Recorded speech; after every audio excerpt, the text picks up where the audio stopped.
Yo, what's good, everybody? Welcome back to the Cheap Truth YouTube channel. Hope everybody's doing well out there.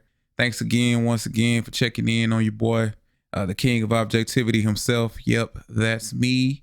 And I just want to say, before I get started on today's video, just would ask that if you could subscribe to the channel if you haven't already. Make sure that you leave a like on this video before you leave.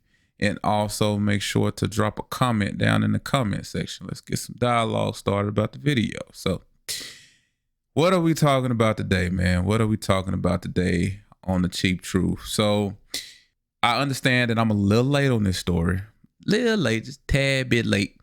But I definitely wanted to do a video on it. And today I want to talk about the death of Roger Fortson.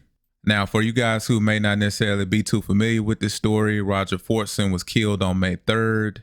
He was a young black 23-year-old senior airman. So he was in the Air Force and he was killed inside of his apartment in Fort Walton Beach, Florida. Now, apparently there was some type of call to the Okaloosa County Sheriff's Department about a domestic disturbance, a potential domestic violence situation going on inside of the apartment complex.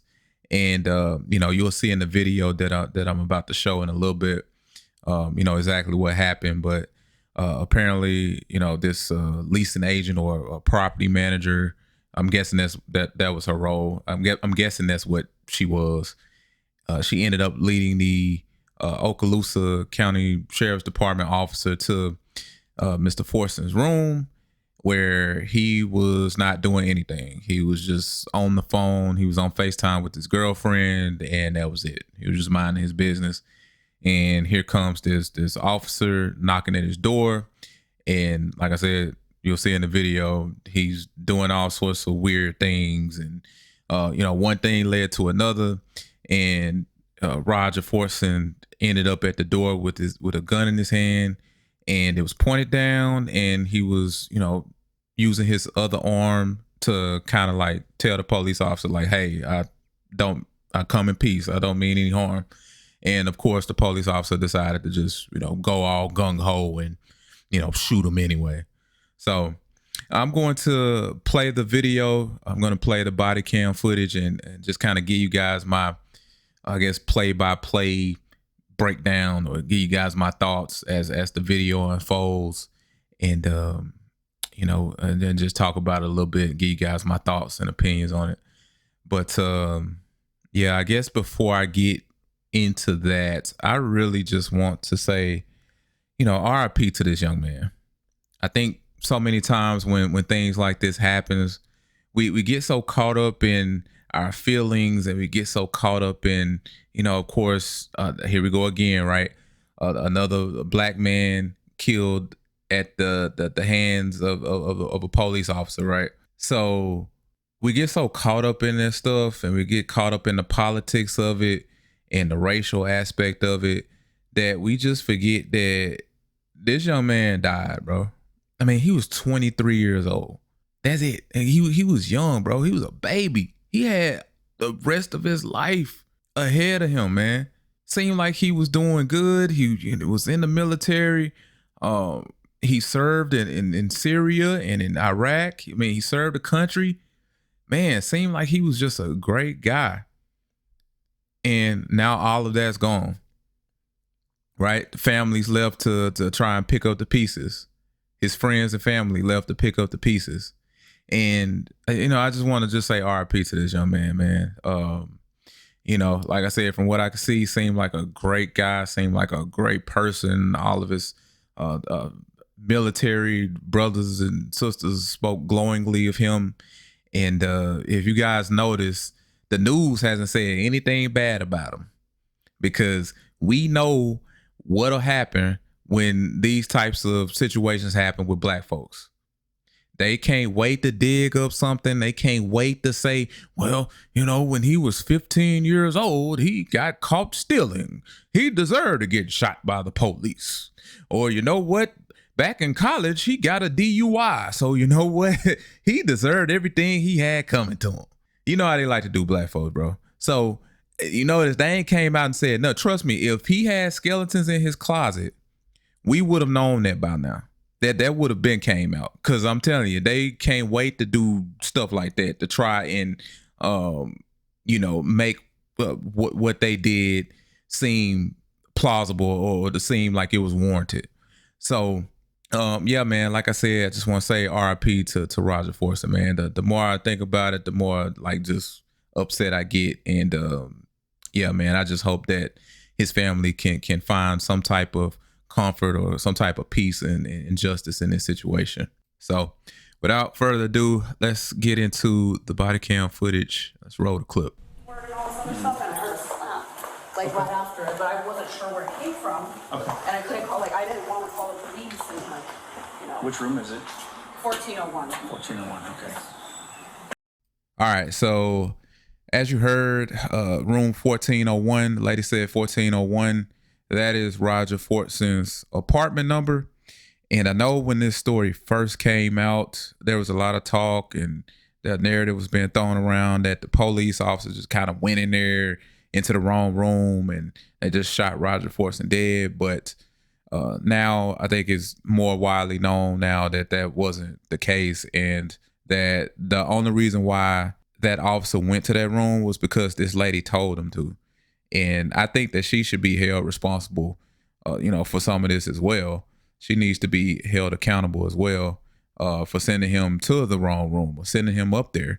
Now, regardless of how, I feel about the police and how they can just get away with so much and how they have so much leeway with stuff. There are so many stories and there have been so many instances where the police end up going to the wrong apartment or they end up going to the wrong house and they knock down the doors and next thing you know, somebody, you get caught off guard and you're like, what the hell? And you, Lord forbid, you try to defend yourself because you're like, okay, well, I haven't done anything, and you get shot. And if you try to defend yourself, you're probably going to end up with a court case. You're probably going to end up going to jail, right? All because of their stupid ass mistakes.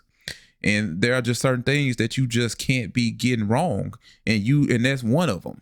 Like you need to be sure that you got the right room and that you got the right person, that you got the right address. That's the type of stuff you cannot mess up. There is no leeway with that. So in this instance, I think that this lady needs to be, she definitely doesn't deserve to be left off the hook with this one. That's for damn sure. And another comment I want to make too, just real fast, kind of relating to this with the whole, phone call to the police thing. Sounds like somebody in the apartment complex called the police or called her to call the police. Like, I don't know. Y'all need to make sure that y'all ain't calling the police for every damn thing. Like, stop calling them for everything. There are some people out there that just love calling the police for every little thing. You cannot do that. Okay? Look here. I'm not saying that this is a little thing. I'm not saying that this is like, a little thing that you should just ignore. Of course, if there's a domestic violence situation going on, of course, you should try and get help and you should try to call, the proper authorities. I'm not trying to downplay the severity of something like that. I'm just saying that, man, sometimes, bro, people just be calling the police for anything. Like, bro, I was on Next Door, right? And I'm sorry, I'm kind of going off on a tangent here, but I'm just trying to make the point about calling the police for everything and just where it could end up leading. You know what I'm saying? If you're not for sure that the police needs to be involved in the situation, right? There was this Next Door post. You guys know the Next Door app. And this lady was complaining about, I guess, some kids riding through the splash pads or something. I guess they had bikes, and of course there are other little kids out there, and I guess the kids on the bikes were riding through the splash pads, and I guess she didn't like that, and she felt like the little kids would have been in danger. They could have hit them or something. And she was talking about how she told them to stop and they didn't stop. And you had so many people on there talking about, well, call the police, call the authorities. I'm like, it ain't that serious. You know what I'm saying? like it is not that serious. I don't know. I wasn't there. I'm pretty sure, you know, I don't know how old these kids were. I don't know if they were like 13, 12. Like, I gotta imagine that they were probably pretty young, right? Why would you want to call the police in that situation? But see, that's the type of stuff I'm talking about. You need to make sure that calling the police is going to help more than it's going to harm, especially if if you have a situation with black people, right? You know, with black people, we know how the interactions with the police can go between black folks and the policemen. So, that's all I got to say, man, about that. Just stop calling the police for every little thing, right? Children popping fireworks, you don't got to call the police for that, bro. You know what I'm saying? Let them go about their business. Anyway, let's continue here. 1401. But the girl sounded scared, the one that called. She said, she was like, it sounds like it's getting really out of hand. So it's hit number 4, huh? Yeah. Okay. You need me fair, we stand out there and direct the other deputy that's coming to this area? It's not, you're gonna go up to the 4th floor and it's gonna be on this side. Gotcha.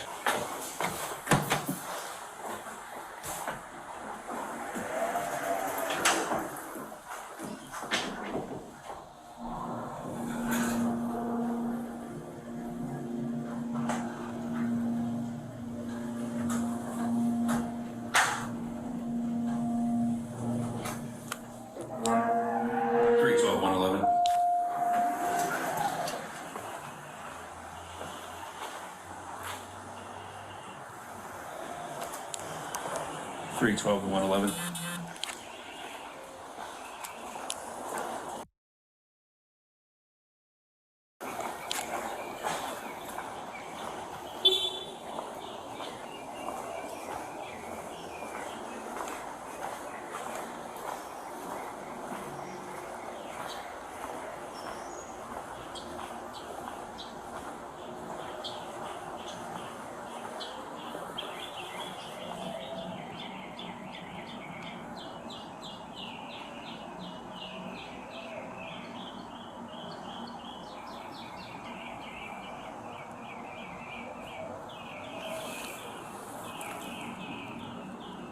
Okay, so as you can see, the police officer has made it to Roger Fortson's apartment.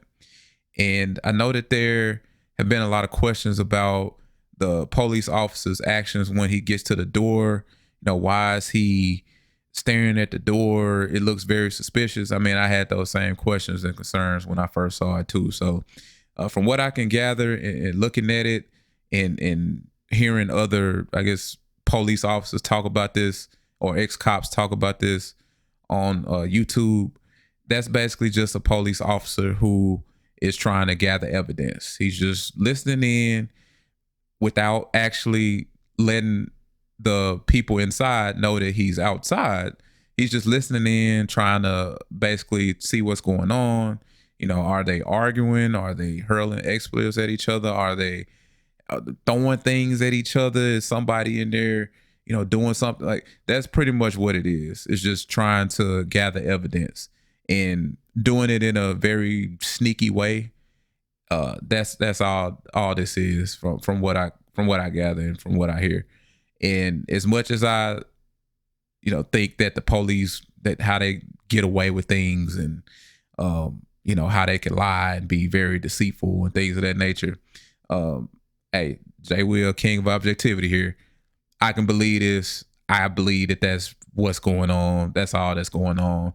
He's just kind of listening in, trying to gauge the situation and trying to see where to go from there. So I can buy that.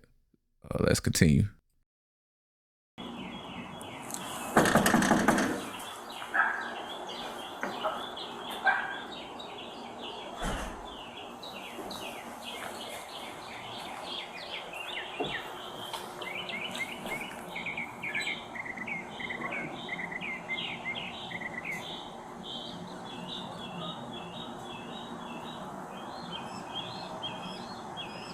Okay, so now for this part right here. Now this part is suspicious, and I think that there is something going on here, and I don't know what the hell this guy's doing. He knocks at the door and he does this freaking hocus pocus David Copperfield. Well, now you see me, now you don't. Alakazam, alakazoo. Like, dude, what are you doing? I don't think that's right at all. And I've seen people say, well, that's how they're trained. That's how they're training police officers these days, I guess. I don't know. Maybe that's the way that they've always trained them, but apparently that's the way that they're being trained.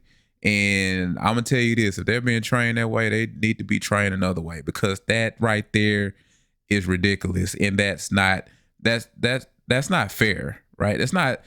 What kind of sense does that make for somebody? Imagine if I walked outside of your door right now, right? If I was outside of your door and I knocked on the door and then I proceeded to hide in the bushes so you can't see me. What the hell would you guys think?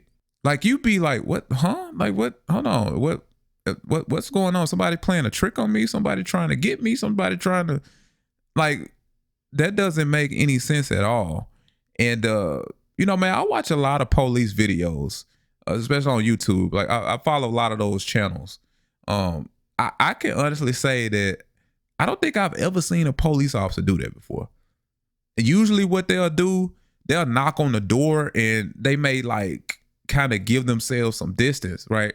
They may not stand like directly in front of the door, but they'll kind of back up a little bit, you know, to kind of give themselves some distance between the person at the door, between them and the person, you know, answering the door.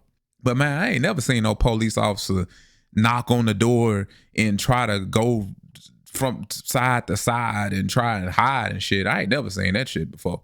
I don't know what the hell they got going on down there in Okaloosa County, but apparently this police department, this department has been in the news for some other stuff. There was a situation where they arrested a guy and he was sitting in the police cruiser, and I guess one of the guys, they thought that the police officers thought that somebody started shooting and he just started unloading into the car.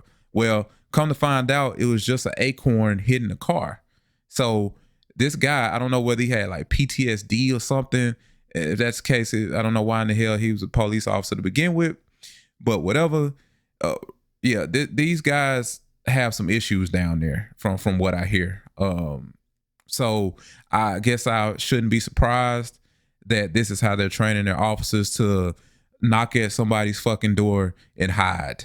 That makes no sense at all, and that needs to stop. So this part right here is very suspicious, and I just don't quite understand why he's doing it. So let's continue.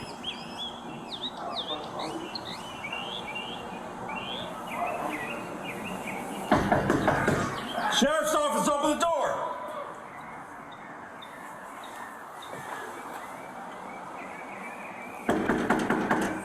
Okay, so the officer finally announces who he is after playing hide and go seek at this man's door.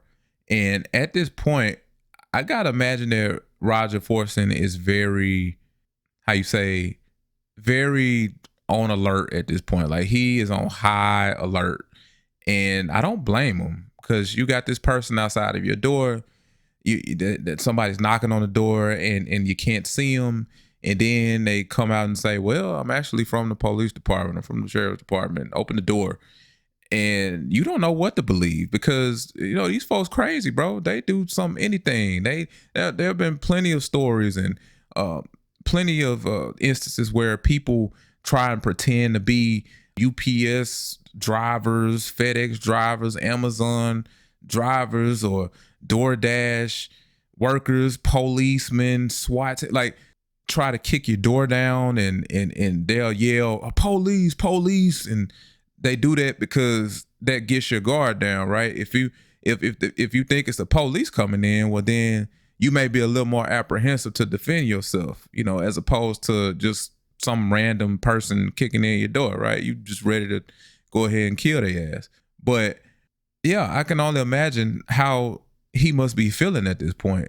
And also too, in thinking about it, being that he was in the military, and, you know, he's probably seen some things, man, seen some things, heard some things. He's wired a little differently, I'm sure. You know what I'm saying? He's probably wired a little differently. Like, oh, What do you mean that you the police department? I hadn't done anything wrong. I'm not doing anything wrong. I'm just in my fucking apartment, minding my business, talking on the phone with my girlfriend. Why is the sheriff's department, quote unquote, sheriff's department outside of my door? So maybe that's why he decided to, say, all right, well, I'm gonna come to the door with my gun. I'm gonna come to the door with my gun down and with my arms out to, try and diffuse any situation or just try to show that, hey, I come in peace, but I'm gonna have that bitch on me as well.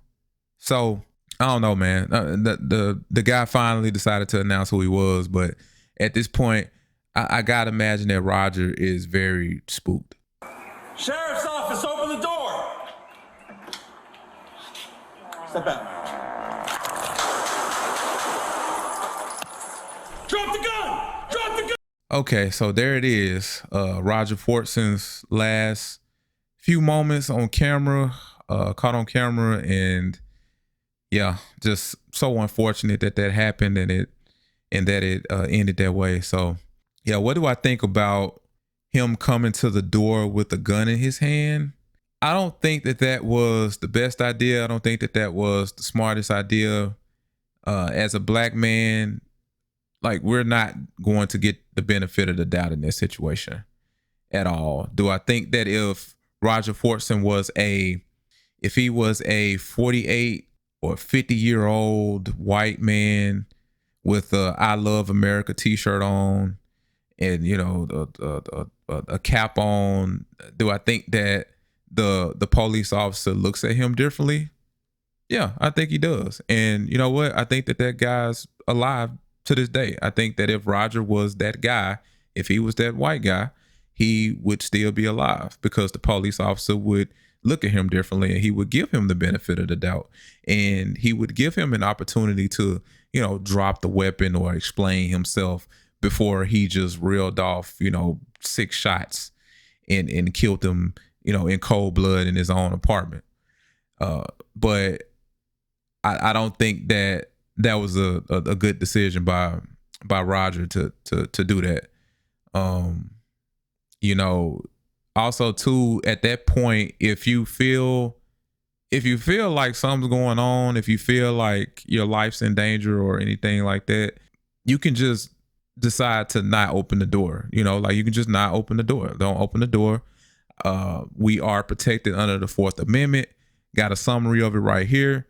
The right of the people to be secure in their persons, houses, papers, and effects against unreasonable searches and seizures shall not be violated, and no warrants shall issue but upon probable cause supported by oath or affirmation, and particularly describing the place to be searched and the persons or things to be seized. So all in all, the police can't just barge into your house. They can't come into your house without a warrant. Okay. So they can knock all day. They can yell all day. They can make threats all day. If they don't have a warrant, they can't come into your house unless you let them. Okay. So at this point, you could just hunker down and just say, all right, I ain't opening the door for you. I don't care what you say. I'm not doing anything wrong. You don't have a warrant. I don't care how loud you yell. You guys heard on the video, the officers yelling sheriff's department and banging on the door.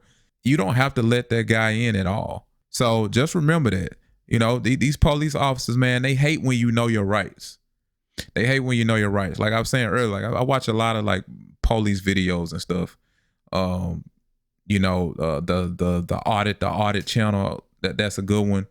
Showcasing, videos where, police officers may be in the wrong and basically like kind of going over their interactions with people. And you see it all the time, man, that they hate when people actually know their rights and they know that they're trying to get over on them and they won't let them. And so they get mad and they stomp and they, shout and they get upset when you know your rights, man. So that's one of the best things you could do. If we can learn anything from this situation, I'd say just arm yourself with more knowledge about your rights, you know, because you never know, man. You never know. You know, these situations come up randomly. Look what happened with Roger, right? He didn't expect this to happen. The guy's just in his room or in his apartment chilling. And here comes this sheriff banging on the door, you know, for a situation that isn't even a situation, right? And has nothing to do with Roger.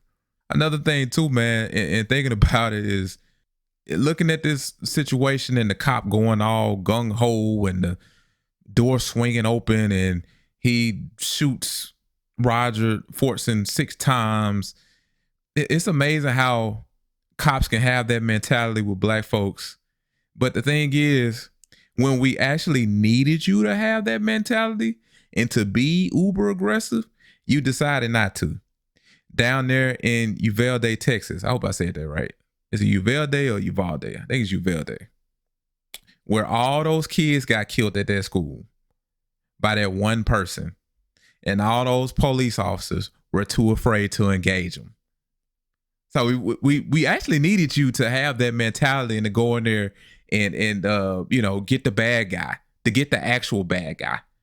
Not a guy who served his country. Not a guy who was in the military. Not a guy who you know, didn't cause any harm to anybody. Not a guy who was just sitting in his house chilling and talking to his girlfriend through FaceTime. When we actually needed you to be that way, yeah, you tucked your tails and you hid. You were too afraid to do that. So, but yeah, anyway, man, that's all I got. Let me know what you think about the commentary. Let me know what you think about the video. Leave a comment and I will talk to you guys next time. As always, count your blessings, not your problems. I'm out. Peace.